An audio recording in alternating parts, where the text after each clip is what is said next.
Hello, hi. This is a lecture on commercial law in relation to Section 13, Subsection 1 of the Sale of Goods Act, as to what amounts to a contract for the sale of goods by description.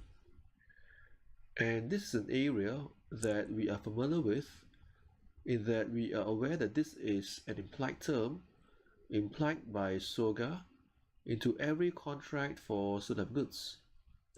But when you examine the actual words of 13 sub 1, it says that it only applies where there is a contract for the sale of goods by description.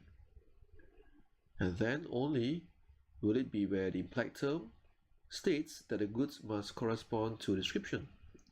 So what exactly would that mean? When does Section 13 apply? It is clear from the paragraph or from the words of the statute that the prerequisite is that only when the contract is one for which it is a sale of goods by description. And I stress that the words by description is important, and then only will it be that the goods will then have to correspond to its description. Accordingly, based on the words of the statute, it is clear that not all contracts are contracts for the sale of goods by description. And one way to understand this is to recognizing that whilst every contract would have some description, it comes with a description. That does not mean that that contract is one for the sale of goods by description.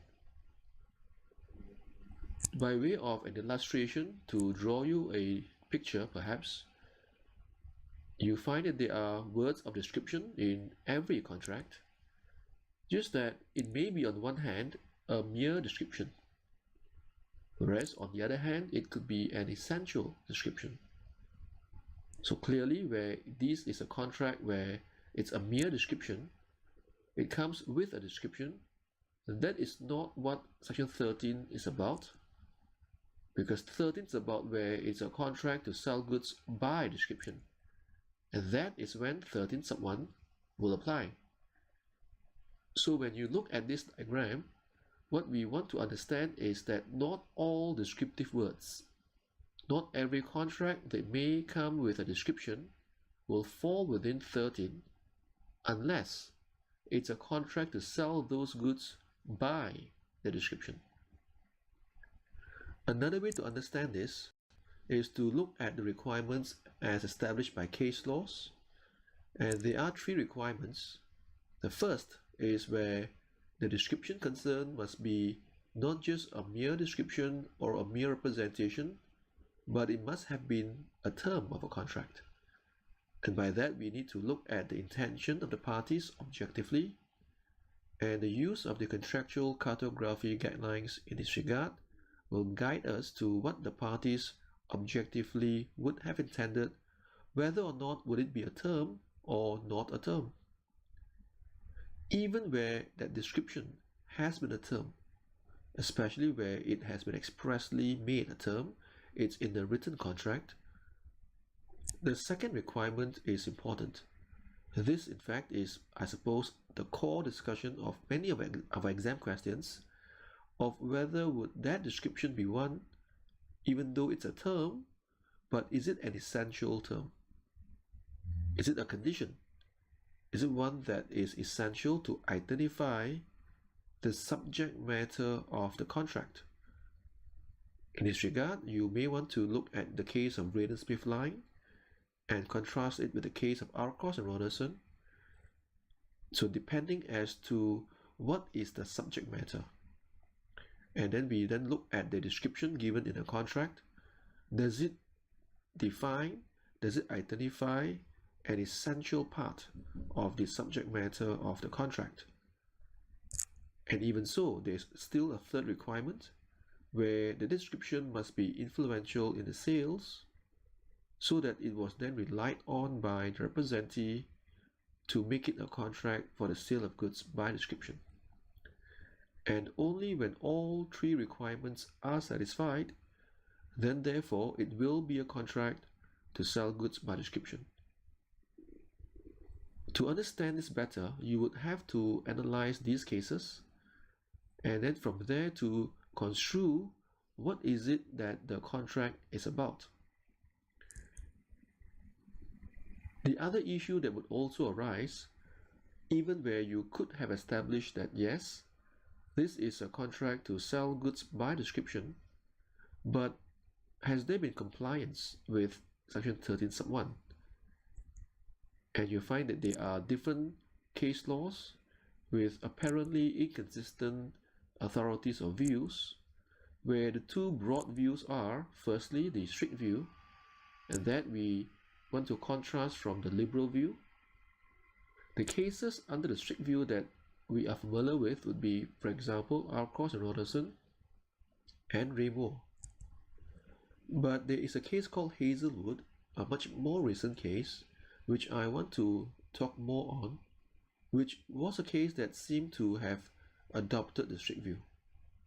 No doubt, Arcos Roderson, Raymore, these had been cases which had been criticized by subsequent cases and had been described as excessively technical. It seems to be unfair or harsh. But in 2007, a fairly recent case by the Court of Appeal, they had still applied this strict view. And so it's not as if that Arcos or Raymore, whilst strict, no longer applies. It may still apply. And in Hazelwood, this was a case concerning the following description: the goods being chili powder, where the goods are to be described to be free from extraneous matter, from any foreign external matter. However, there was a very small, minute content, very minimal content of red dye.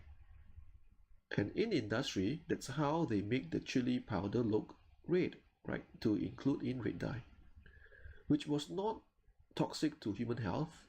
It was of such low level that it was actually safe for human consumption.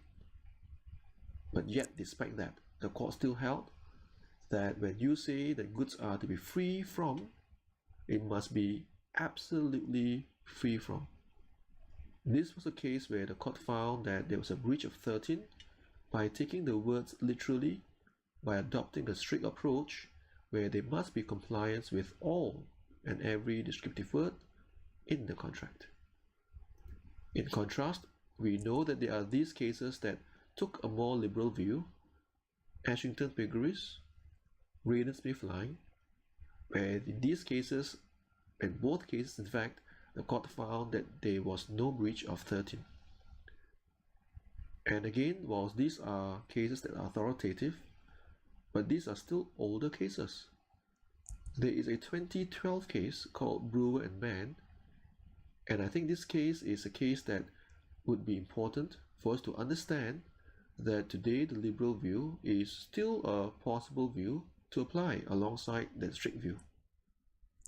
And so here in this case, it concerned a contract for a car described to be 1930 Speed 6 Bentley. However, the buyer bought the car and discovered subsequently that it was instead fitted with a 1927 Speed 6 engine onto the Bentley car. So the buyer obviously now wants to sue for breach of 13, that the goods do not correspond to the description, but there was no breach of 13. So this would be a case that seems to contrast with the strict view. It seems to be very liberal, and that it's not very easy for us to establish a breach of 13.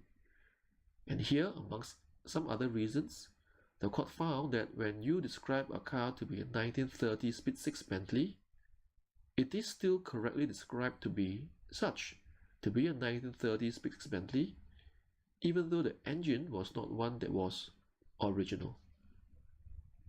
To understand this case, one can explain it in this manner, that if you want to buy a 1930 Speed 6 Bentley, you do have it.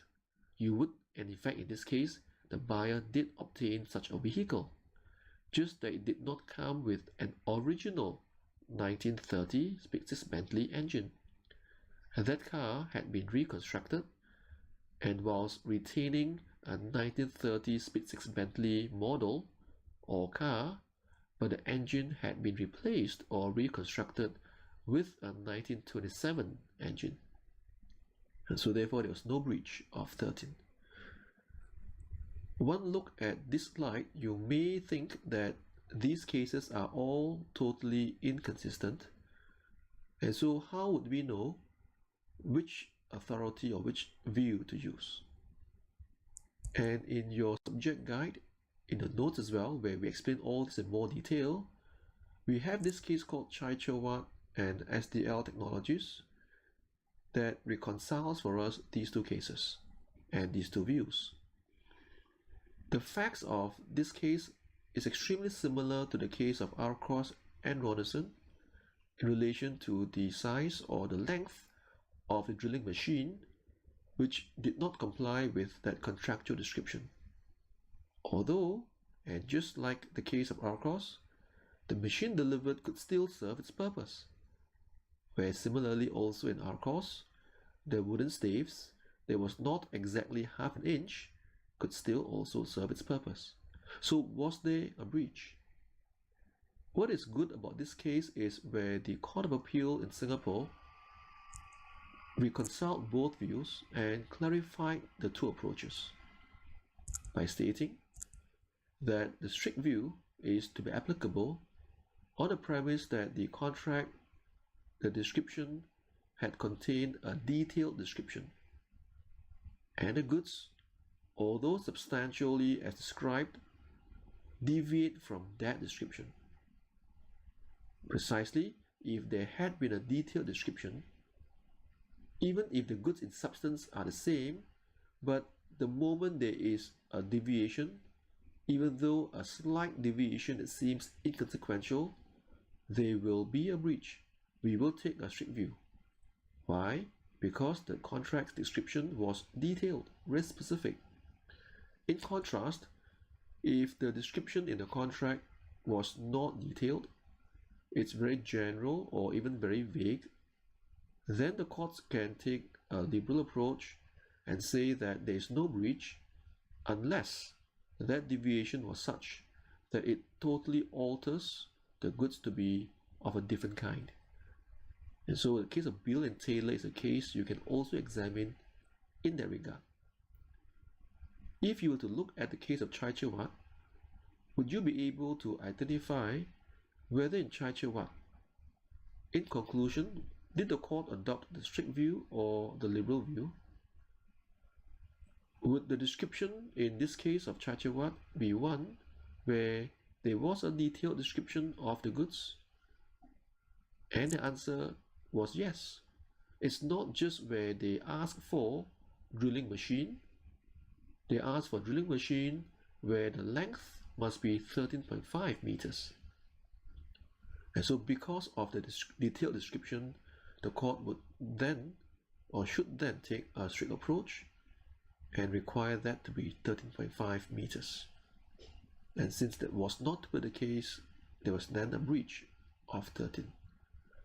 Chai-Chawat is a case that has been quoted by Singapore or by UK judges, mentioned in your URL subject guide. And so this is a case that, because of its similarity with R-Cross and Ronison, and because of the clarity of judgment by the highest court of Singapore, is today now a persuasive authority in the UK as to how the courts would reconcile these two approaches. So I hope that this lecture would be something that you find useful, and if you like the lecture, please do subscribe, share, and to like. Thank you.